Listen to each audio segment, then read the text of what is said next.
साहिल नदीम साहब अस्सलाम वालेकुम जनाब। सर आवाज़ आ रही है आपको? जी साहिल भाई अब तो अच्छी आ रही है। आप खैरियत से सर? अल्हम्दुलिल्लाह सर, तुम अल्हम्दुलिल्लाह। आप बताएं आपका क्या हाल है? अल्लाह आपको सलामत रखे। जी शुक्र अल्हम्दुलिल्लाह। हम समा डिजिटल पे आपको सुन रहे हैं और ये बात आप काफ़ी तवातुर से कर रहे हैं कि 57 इस्लामी ममालिक हैं और वसाइल के साथ भी हैं, लेकिन वो फ़लस्तीन की एक बच्ची को पानी नहीं पिला पाते। ये बात जब मैं भी सुनता हूँ, आपके इर्द गिर्द के लोग भी सुनते हैं और फिर हम कहते हैं इसकी वजूहात क्या। हमें और आपको क्या करना है, अगर आप बता सकें तो? सब्र करना है या इस जबर पे क्या करना है, फरमाइए। सबर सर, सबर का जो लफ्ज़ है ना वो इस्लाम में बहुत ही मिसयूज्ड, पाकिस्तान में बहुत मिसयूज है इस्लाम के नाम पे। मिस इंटरप्रेटेड है। नहीं मिस इंटरप्रेटेड भी चलें, यहाँ बिल्कुल मिस इंटरप्रेटेड भी है और then shoved down our throat for the wrong reasons भी है। मैं आपको इसका मसला बता रहा हूँ। उसमें सबर एक अलग से चैप्टर खोलना पड़ेगा। फ़लस्तीन का मसला इस वक्त किसी और तरीके से देखना है, उसका एक अलग मौजू है। मगर याद रखिएगा, एक मुजरिम को अगर सज़ा मिल रही हो और उसके ऊपर वो सब्र कर रहा हो ना, तो फिर उसको कोई नदामत नहीं है। समझ रहे हैं? गौर से समझें इस फलसफे को। ये बेसिक नफ्सियात है हमारी। हमें जब तक हम हक की लड़ाई ना लड़े हों और उसके बाद ऐसा कोई मामला हो जो कि हमारे कंट्रोल से, स्ट्रेटजी से बाहर से, ऊपर से आया है, तब कहीं जाके हम पर सब्र का हुक्म है। हम अगर हक पे ही नहीं है, ठीक है, और उसके बाद भी सजाएं आ रही और फिर सब्र कर रहे हैं हम, तो फिर तो बहुत बड़ा मसला है। ये हमारी कौम के साथ ये किया गया है, हमारे बड़ों ने ये बेसिक। और हक के रास्ते में तो सब्र ही सब्र है। हाँ जी जी बिल्कुल। इस्लाम मजलूमों के लिए या मजलूम के होने के अंदर इक्तफा करने के लिए नहीं आया था। ये कोई भी फलसफा, हमें ये तसल्ली दी गई है कि मजलूम है तो आप सही हैं। ये हमारी नस्लों ने ट्रेनिंग की है हमारी। हमें बाकायदा अपना आप हीरो फील होता है जब हम पे जुल्म फीरा होता है। हमारी अम्मियों को और अब्बुओं को ये बात बताते हुए शर्म नहीं आती थी कि मेरे बड़ा जुल्म हो गया। और समझें, ये हमारी गैरत का तकाजा था कि हमारे ऊपर जुल्म ना हो, और हो तो हम उसके खिलाफ रेजिस्टेंस दिखाएं। मगर हम मजलूम होने को इतनी अच्छी चीज समझते हैं कि उसके ऊपर सब्र की आयतें और हदीसें फिट करते हैं। और ये मैंने देखा भी है कि जो जिस शख्स का हमें बहुत अच्छा किरदार दिखाना होता है तो हम उसको मजलूम ही शो करते हैं। हम उस शख्स के वाले से ज्यादा बात नहीं करते जो कि आवाज़े हक बुलंद करता है। तो ये बताएं, ठीक है सब्र तो है ही, लेकिन गलत हर जगह पे आप सब्र नहीं कर सकते। तो आवाज़ें मुझे आवाज़ें हक बुलंद करनी है। नहीं, ये भी एक सेकंड डिग्री है। आप असली स्टैंडर्ड पकड़े ना, ये वेस्टर्न स्टैंडर्ड है आवाज़ें हक बुलंद करना। क्या है वेस्टर्न स्टैंडर्ड, ये बताएं। इस्लामी हमारे साथ ही रहिए, बस एक ब्रेक की तरफ बढ़ना है तो आप हमारी बात को यहीं से जोड़ते हैं इंशाल्लाह। जी साहिल भाई अस्सलाम वालेकुम। बात को वहीं से जोड़ते हैं जहां खत्म हुई थी। इरशाद। मुझे तो याद भी नहीं है कहां से हमने तोड़ी थी। बहरहाल मैं स्टैंडर्ड बता दूं, मैं याद करा देता हूँ। आप कह रहे थे कि इंटरप्रेट होता है सब्र, मिस इंटरप्रेट होता है पाकिस्तान में और हमारे यहाँ, तो जरा उसकी वजाहत बस कर दें। सर असल में ना, ये जो खातून ने कहा था ना कि कलमा हक बुलंद करना, ये आवाज़े हक, जी जी वही this is not standard of Islam, this is a lower standard even though recognized. इस्लाम तो कहता है कि हर वक्त इस काबिल रहें कि आप हाथ से बुराई खुद रोकें। अगर ये नहीं कर सकते तब आप कलमा हक बुलंद करेंगे। याद रखिएगा, जब आप हाथ से खुद रोकेंगे। उस वक्त होगा ना जब इजादात भी आप बना रहे होंगे, इन्वेंशंस भी आपके हाथ में होंगी, टेक्नोलॉजी भी आपके हाथ में होगी, इल्म से आपका ताल्लुक होगा, तभी ये मुमकिन होगा। नहीं सर, जब सियासत से आप सियासी तौर पर कुव्वत में होंगे तो आप इजादात करने वाले आपके ताबे होते हैं। याद रखिएगा, इजादात करने वाले आप उनके मातहत नहीं होते, आप इजादात करवाते हैं। जरा सियासी कुव्वत में कैसे आ सकते हैं, जरा वजाहत फरमा देंगे? देखिए, पाकिस्तान में रह के तो हम बड़ी आसानी से सियासी कुव्वत में आ सकते हैं। फ़लस्तीन का जो मामला जहाँ से आपने बात शुरू की थी, ये वो वाहिद मामला है जो कि अल्लाह ताला ने बिजली की रमक की तरह हर मुसलमान को जगा दिया है। मसला यह है कि अगर हमारी definition, true definition of Islam पे हम एक दफ़ा वाइटलाइज कर दें अपने यूथ को और वो मस्जिद पे प्रेशर डाले, ठीक है, क्योंकि मस्जिद के अलावा तो कोई जगह नहीं है जहाँ पे मुसलमान इकट्ठे हो रहे हैं। अब लिबरल इंस्टीट्यूट्स और उनकी कैंपसेस के ऊपर तो नहीं ये मूवमेंट स्टार्ट हो सकती ना। ये तो फ़लस्तीन की मूवमेंट तो इस्लाम के ऐवानों से ही स्टार्ट हो सकती है। अमूमी तौर पे तो पाकिस्तानी मैंने देख लिए, मैं तो हैरान हो गया हूँ। पाकिस्तान में भी प्रो इसराइल सेंटिमेंट इसलिए है क्योंकि जी हम तो उनके ताबे हैं, तो हम उन्हीं के तलवे चाट लेते हैं, खैर आफियत इसी में, अल्लाहु अकबर। ठीक है। सो ये बड़ा कॉमन सेंटिमेंट होता जा रहा है। सो इससे पहले कि हम इस पे भी इम्यून हो जाएं तो मस्जिद को ये सेंटिमेंट जो आप इसकी कॉमन की बात करें साहिल भाई, मैंने ये सेंटिमेंट अभी तक ऐसा सुना नहीं कि ये ऐसे भी आप जी समा टीवी के प्रोग्राम के ऊपर ही मैंने ये एक्सपीरियंस किया है।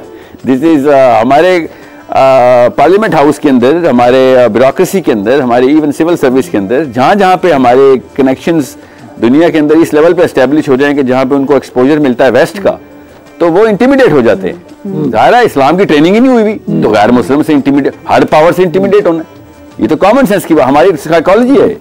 सो जब मुसलमान लड़का और लड़की अपनी मस्जिद पे प्रेशर डाले कि उलमा को इकट्ठा करके नत्थी करो और उस उलमा की चेन को पार्लियामेंट हाउस पे पॉलिटिकल प्रेशर डालो, जिस तरीके से कोई बिल पास कराया जाता है और हक है जिस तरह, ये मुसलमान का काम है कि पॉलिटिकल एंटिटी बने, इस्लाम की दीवार की ईंट बने, रादर के एक डायरेक्शनलेस एक अच्छा इंसान बनना इस्लाम का काम नहीं है। इस्लाम का काम है एक पॉलिटिकल एंटिटी बनाना। जैसे भी करारदादें भी मंजूर हुई, लेकिन अगर देखा जाए कि हमारे अपने मुल्क की भी कितनी पावर है कि वो अभी आप सेनेट में भी देखें तो अगर मैं कश्मीर की भी चले, अगर हम इसकी गजा की बात नहीं करती, मैं कश्मीर की बात सेनेटर मुश्ताक को अंदर कर दिया गया फलस्तीन के ऊपर एहतजाज करने में, अब आपकी हुकूमत ने आपके सेनेटर को अंदर कर दिया है, कैसे बात कर रहे हैं?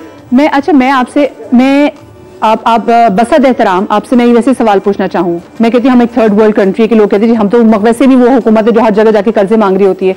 वो मुसलमान हुकूमतों के हवाले से आपका क्या कहना है कि जो कि अपनी ट्रेड को जो है वो प्रायोरिटाइज करें, उनको ऊपर रख रहे हैं, जिनके हाथ में वो जो चीजें कर सकते हैं, जो कभी मसला कश्मीर के लिए नहीं बोले, जो फलस्तीन के लिए नहीं बोले, जो यमन के लिए नहीं बोले, और जो कहीं ना कहीं जुल्म ढाने में वो भी मसलन में बड़ी बड़ी इस्लामिक कंट्रीज के बारे से बात करें जो कि स्ट्रॉन्ग कंट्रीज हैं। और ना बच्चा, मैं और आप पाकिस्तानी हैं, मैं दूर की बात ही नहीं करूंगा। मैंने अपने जिधर अल्लाह ने मुझे, अल्लाह के यहाँ तुक्के नहीं है, मैं और आप तुक्के पे पाकिस्तानी नहीं, याद रखिएगा। मैं और आप तुक्के पे 25 करोड़ मुसलमानों के यूनिट में नहीं पैदा हुए, हमें 25 करोड़ मुसलमानों का गिफ्ट मिला हुआ, याद है। इसका सवाल होगा हमसे, ये ताकत आप कह रहे चैरिटी बिगिंस एट होम, हम यहाँ से शुरू करें ना?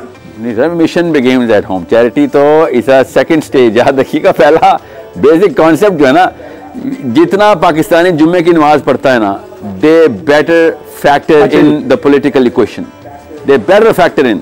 मुसलमान उलमा को चाहिए कि फलस्तीन को फुरकान डिक्लेयर करें और इसके खिलाफ पॉलिटिकल मूव, इसराइल के खिलाफ पॉलिटिकल मूवमेंट के लिए बिल पास करवाएं और मस्जिद फतवा इशू करे।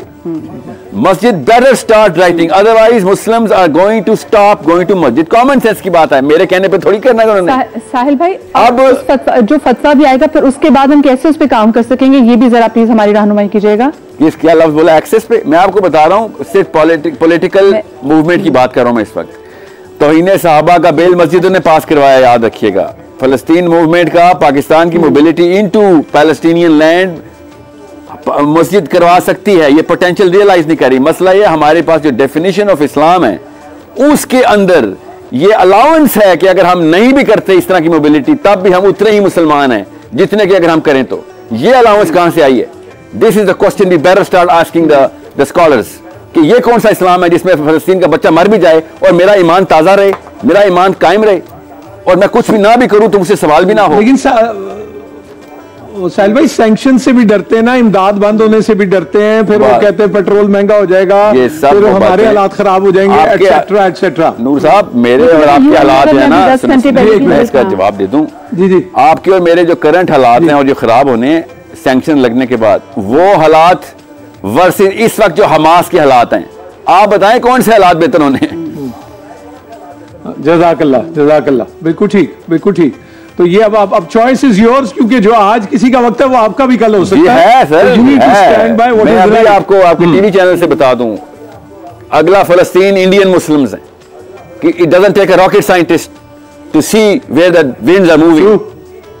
इंडियन मुस्लिम्स आप होशियार हो जाएं, ये हालात आपके अल्लाह ना करे, मगर अगर हम इस तक मुसलमान नत्थी ना हुए और ग्लोबल मूवमेंट की तरफ प्रेशर ना क्रिएट किया, तब अब वेट करें भाई एक एक करके। भाई रोहिंग्या के मुसलमान भी तो है ना, उन देखे वो भी उन्होंने कितना बुरा टाइम देखा, किस तरीके से उनको भी स्लॉटर किया गया है, उनको भी भूखा मारा गया, उनके लिए साथ भी क्या किया गया है। ये वो ऐसी बहुत सारी जगहों के मालिक हैं, उनकी बात भी करनी चाहिए। रोहिंग्या के मुसलमानों ने कितना सफर किया, लेकिन बात पाकिस्तान के मुसलमानों के अगले स्टेप की करनी चाहिए। पाकिस्तान का मुसलमान अगला स्टेप क्या ले? हर बच्चा बच्ची पूछ रहा है इस वक्त, हर बच्चा फलस्तीन पे रो रहा है इस वक्त, ठीक है। हमें अगला स्टेप लेना चाहिए कि इस वक्त इस्लाम के कस्टोडियंस को रियल इस्लाम की तरफ मूव करवाएं, कि आप अपनी हुकूमत और ताकत में आओ, अपनी ताकत को पहचानो। हाँ। ये जो अल्लामा इकबाल ने कहा था ना कि मुल्ला को जो हिंद में है सजदे की इजाजत, नादां ये समझता है कि इस्लाम है आजाद।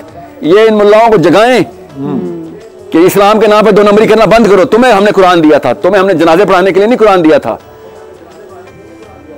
दुनिया पे फतह। अच्छा, दुनिया को आपसे इजाजत लेने से पहले एक आखिरी बात पूछनी है। आप काफी इंटरेक्ट करते हैं यूथ के साथ, क्या सेंटिमेंट देखते हैं पाकिस्तान की यूथ का, यूनिवर्सिटीज में, कॉलेजेस में, मदरसों में, जिनसे आप on the brink sir, on the brink. याद रखिएगा, जब बाप, घर का बाप मौके के ऊपर गायब हो जाता है ना, तो उसके बच्चे फिर रिबेलियन करते ही करते हैं।